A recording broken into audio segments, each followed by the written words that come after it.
Welcome back, everyone. Our next speaker is Pavle. Pavle is a game developer and founder exploring how multivariate testing goes beyond simple A/B testing. Fun fact about him, some people are surprised he's not a leprechaun. Give a warm welcome for Pavle.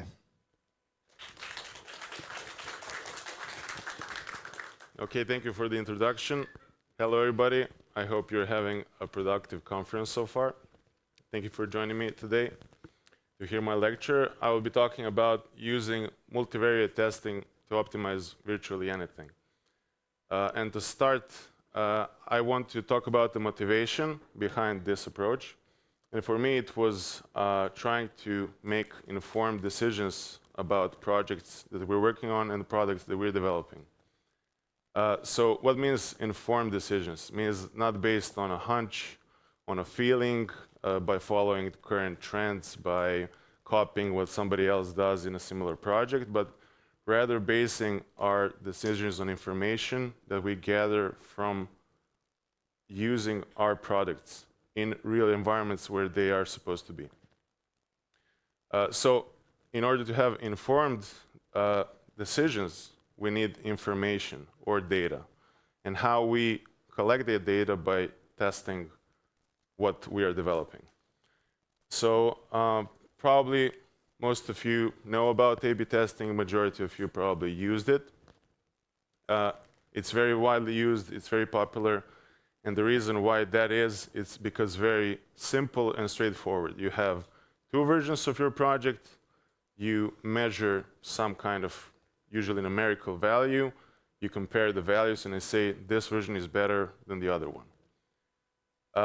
And when we talk about testing and we talk about data and information, it's very important to talk about the quality of that information. If it's misleading by any chance, if it's incomplete, then the quality of the decisions that we are making is not as good if we had high quality data.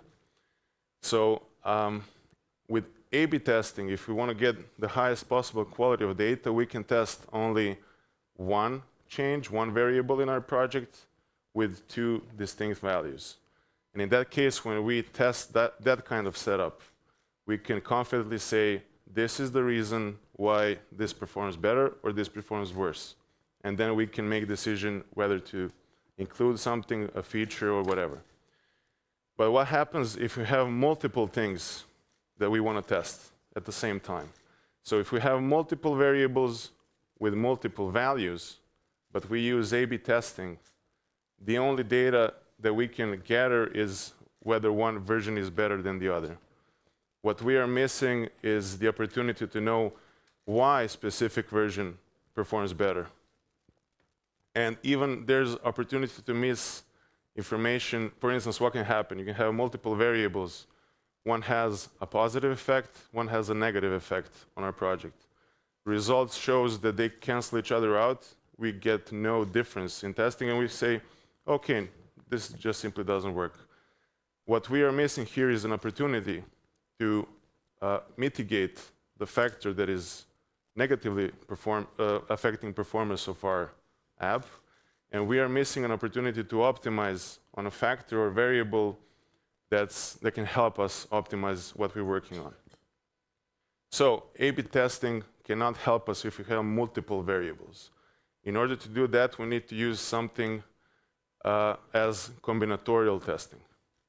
Simply said, it's like a brute force approach. You create all the combinations for all the variables, all the values that you want to use, and then you run tests on all of them. Complexity starts to rise because unlike with A/B testing, you cannot just have a glance at the results compared to numbers and say, this one is better. There's much more data, and you have to do statistical analysis, so it's more complex. Another thing that we have to think about is, for instance, I've written here an example of a fairly simple scenario. We have three variables, and each can have three different values. In order to use full combinatorial testing, we would need to have 27 test runs. If you're working in a small studio, even if you have a lot of resources, this is still a lot of time invested in designing, creating those builds, running them on an infrastructure, using a lot of resources, and then collecting the data and performing analysis. So it's a lot of, it is a lot of work, and in most cases, it might not make sense to actually do it. But we're missing a chance to get a lot of quality information. So as I said, the issue here that we have is the ratio between quality of information that we can get from our testing and the complexity. Because if we want to maintain the same quality, just basically keep it like constant, and we want to include more variables and more values to test, the complexity rises exponentially. So for more complex scenarios, this simply doesn't make any sense. So the conclusion is, don't use multivariate testing, just stick to the A/B testing. Thank you, that's the lecture. No, I'm joking.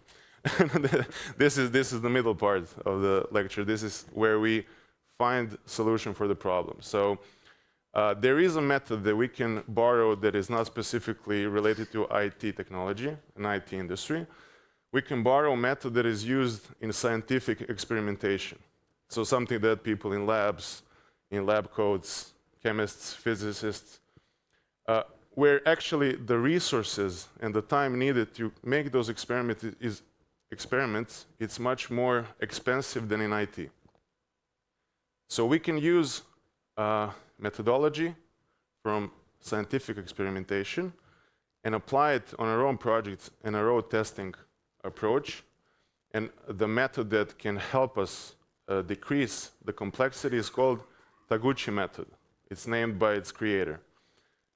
So what it does is it relies on some fairly non-trivial math, uses something called orthogonal arrays.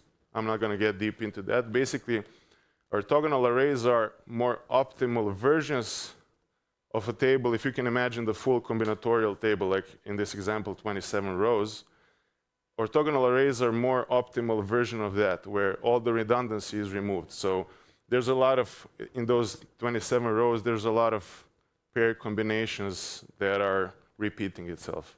If you choose wisely the exact rows, you can get the minimum amount of rows, which in our case are test runs, that can help us drastically optimize. So in this case, Taguchi method will provide us with a template to use only 9 test runs instead of 27.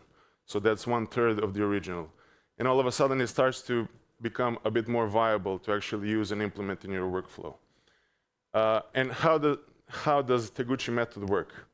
So it provides something called Taguchi designs, or I like to call them templates, which is basically just tables that describe the number of experiments or test runs that you need to run, and how you would combine the values and their the variables and their values.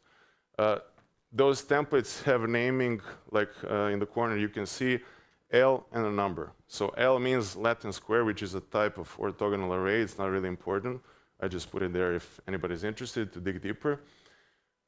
And the 9, or the number that goes along, describes the number of test runs that you would need to run. So in scientific experimentation, there would be number of experiments. For us, it's number of test cases or test runs. And there's a notation that describes how many variables with how many values each they can be used. So that's the notation 3 on the power of 3. So in this case, instead of 27 test runs, we can only use 9. What's very interesting is that this design template, L9, originally actually includes 4 variables with 3 values each. And you still can use only 9 test runs. For a full combinatorial testing, that would be 81 version. So that's 9 times less. Again, a lot of information, a lot of quality of information, but you can drastically optimize on the number of test runs. So here, this is not a magic bullet. This is not something that can solve any scenario for testing that you have. These are basically just templates that you can use as a guideline how to adjust your environment or your project to get the best quality of information with the least amount of work and resources used. So today I will show you a couple of these templates that I think can be useful in IT or software development. There's a lot more, but they expect you to have a lot more test runs. So I think practically that's not something that you would use on a project. So this one is fairly simple. We have another one, which is called L9 for the 8th number of test runs. What it can allow us to do is to test up to 7 variables in our code with 2 values. So I think this template can be useful to test something like UI layout. Instead of having just 2 versions and comparing them, you can have a specific, I don't know, a button or design that you can change 2 values. You can have multiple things, and you can run multiple versions to test it. You can also, I think, if you have like Boolean-based settings, a lot of Boolean-based settings in your project, you can switch them off and on and test a lot of variations with using that. And the thing is that, as I showed in the first template, you can actually omit the columns. So you don't have to use all the 7 variables. You can use 5 variables with 2 values each, and you will still get optimization in the number of runs that you need to use. If we were to use only 3 variables here, there would be no optimization, because then this would be a full combinatorial like table, like from originally. Luckily, there's another template called L4 that covers optimization of that scenario. So if we were to use 3 variables with 2 values each, we can only use 4 test runs to run something like that. And if you feel interested in this topic and this approach, I think this would be a good starting point to jump from A/B testing to multivariate optimized testing. And just for the purposes of illustration, this would be a representation of A/B testing in this kind of a template. So if you think about it, with 2 test runs, you test 1 variable with 2 values. But here with only 4 test runs, which is twice as more, you test 3 times as much stuff in your project. So it's fairly simple, it's more optimized. And something that I didn't even mention is that usually when you use A/B testing, you can, if you want to test only 1 variable, you can see how it solely affects the results in your project. But here we can actually see how in unison a lot of stuff affects our project, which is some information that you simply cannot get from A/B testing. So I'll illustrate a real-life example with my project where I use this approach. So I'm a game developer. This is a game that I've developed. It's a simplified version of soccer. And one of the most important metrics here is how much time people spend playing the game per session. So this is something that I wanted to optimize. I had a couple of ideas how I could optimize this, because it does depend on time parameters. So in this game, you have multiple rounds per match, and who scores a certain amount of goals first wins. So what I wanted to test is the duration of each round. Should it be unlimited? Should it be 1 minute, 2 minutes, half a minute?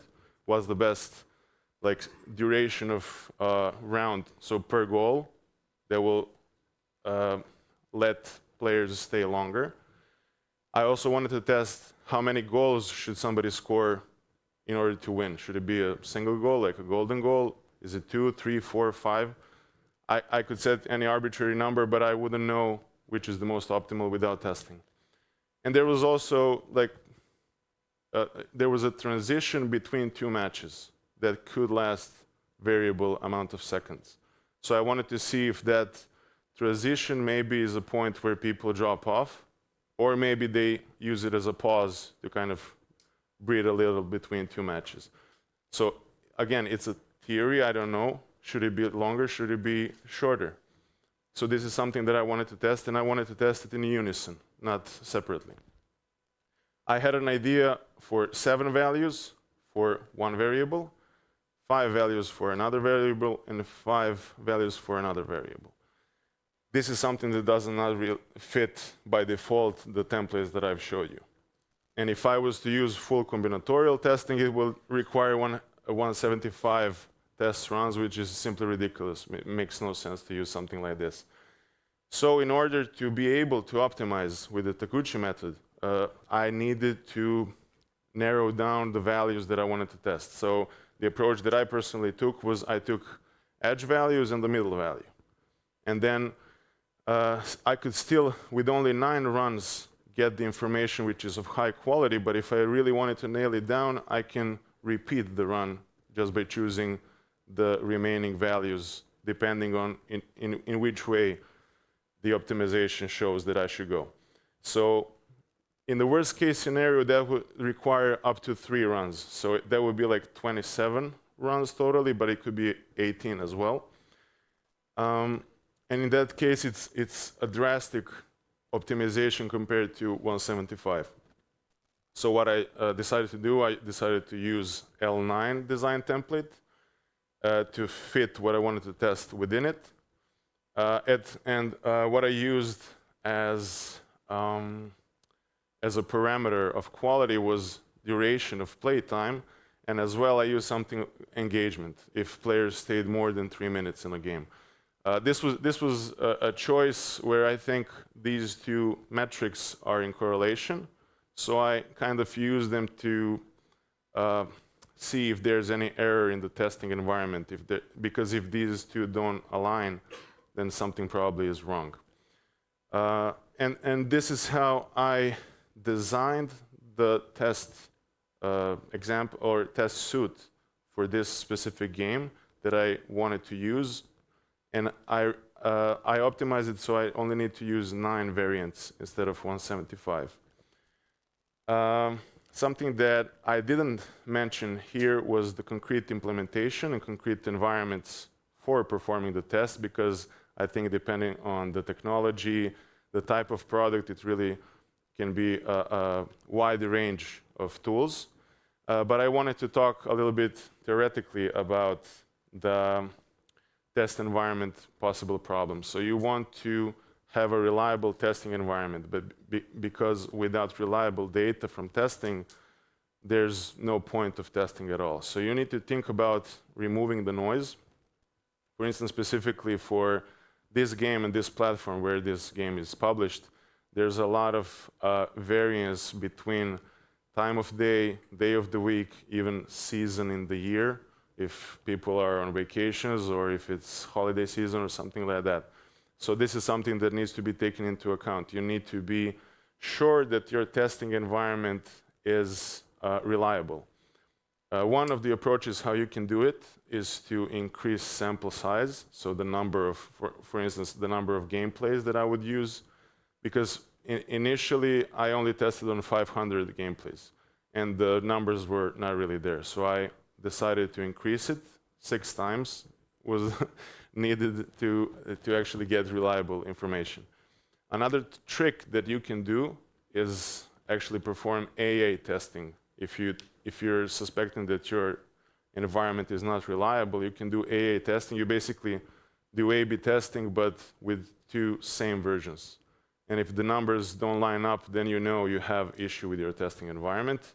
Otherwise, you can be sure that tests for multiple runs will be reliable. Ideally, you would run it at the same time.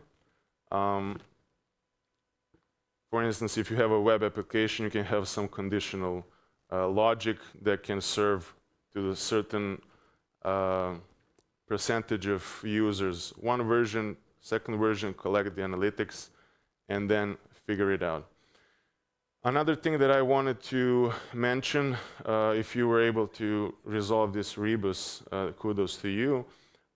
There is no way to use optimization to make a bad feature become good. So you can only make a bad feature be less bad, but it will not automatically become good. So this is something that needs to be addressed somewhere else. What is to be tested and should it be tested? So if feature doesn't make sense in the context of the project and the environment, no amount of optimized multivariate testing will help you make it a good feature. And as I mentioned, this approach is much more it's much more complex. So the results are not obvious just by looking at them. You need to perform statistical analysis and perform some calculations that will actually give you a humanly readable data. This is also something that I didn't address in detail because it can differ from platform to platform, from technology to technology. But I wanted to mention, since I develop games using web technologies, I use the regular web stack. So there is an NPM package, conveniently called Taguchi, that provides a very nice API to help you set up everything, collect the data, and get the analysis. So you can set it up as you see the example here. Let me see if the pointer works. It does not, maybe. You can set up the type of the template, as I said. You can define the variables, the values you want to test. You can map them to the results of your testing, and then you can simply call analyze results to get the data about the best possible combination of these values on a certain parameter, but also a lot of different statistical data that might be useful for making informed decisions. If you're not using the JavaScript or web tech stack, I encourage you to try and find a solution with the language that you use. And if it doesn't exist, maybe you can be the one who writes a library for this kind of thing. And I think that concludes what I wanted to talk about today.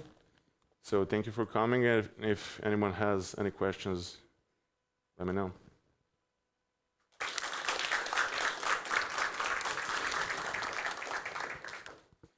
Thank you, Pavle. Any questions for Pavle? We have one there.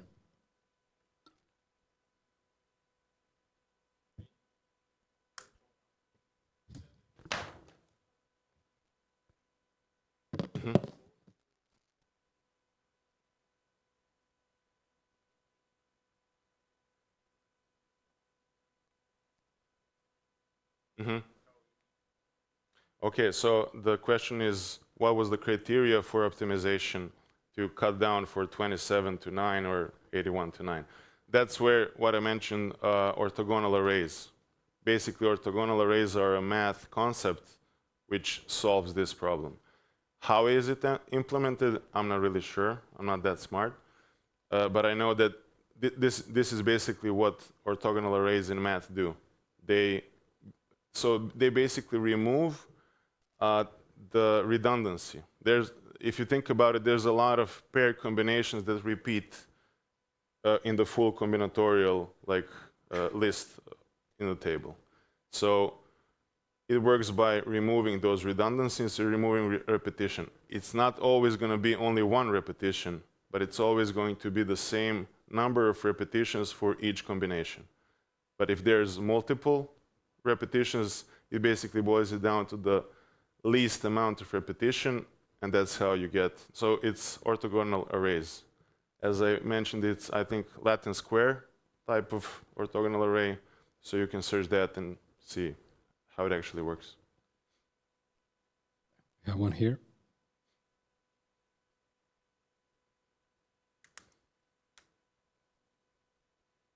Hello.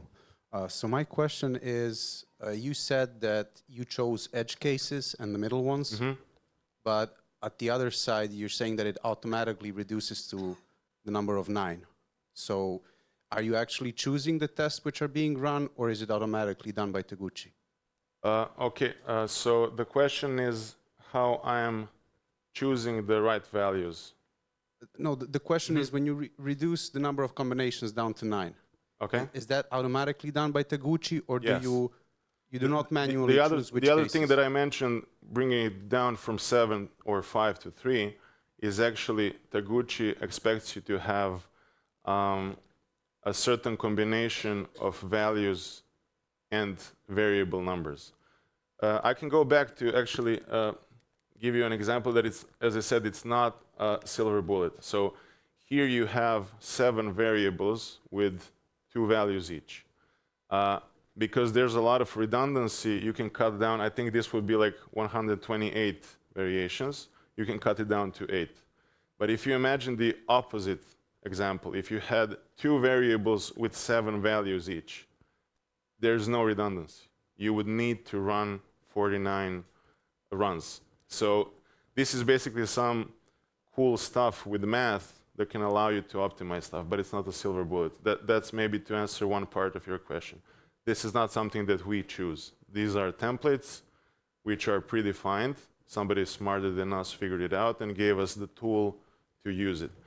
What I mentioned here was that I had ideally, so my ideal test case was to test if it's a half a minute, a minute and a half, 2 minutes, 2.5 minutes, or indefinitely.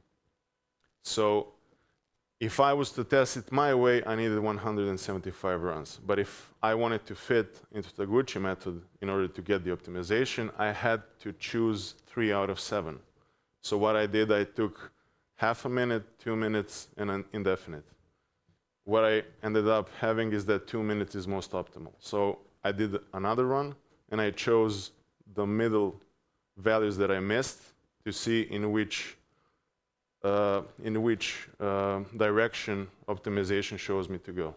So that's where you have control. If you have an environment that you envisioned for like an ideal test run, you need to adjust to the templates in order to get the optimization. I hope I answered the question. Thank you. One more question. Sorry. So I saw from your website that you were, I think, developing first mobile games, and then you switched to VR, Mind VR. Is that correct? Yeah, that's a totally unrelated project. Okay. Yeah. I just wanted to ask, do you use that method in the VR because it's related to auditory and haptic feedback? Maybe we can talk about it later. It's fairly unrelated to this. All right, thank you. Mirko? One more there and one here in the second row. So my question would be, how useful was, in your example, did you get any real improvements after running this experiment? And in general, in your experience, how significant are differences between like these small tweaks in variables? Sure. It did have fairly low improvements. I was measuring it like for a month after implementing what testing showed as the most optimal version. And it showed like 10 to 15% increase in average playtime duration. Is it significant or not? I'm not really sure. But the thing is that it showed me probably that my intuition for choosing the default values originally were somewhere in line with what's most optimal. So, but by choosing, and the results were fairly similar to what was originally in the version of game before doing this testing. But I think for the month after, I haven't measured it, this was several months ago, for the month after applying this, the results of this, it was about 10 to 15% of improvement. But as I said, if it's a bad game, then there's no really, if you remember the rebus. Did you have 2 questions? There's one here, I think, if we still have it, or... Hello, I totally see the point of this optimization, but you said that 175 variants, full combinatorial number, it doesn't make sense. But why exactly it doesn't make sense? Because if you have enough traffic, enough resources, you can run all of them, right? It's not like a billion of variants, it's like 175 variants. It doesn't sound a lot for unprepared person. For me, it will require to run and create 175 builds, and then to upload all of those builds, and then to run them on a testing platform, which is limited in the way you can run it.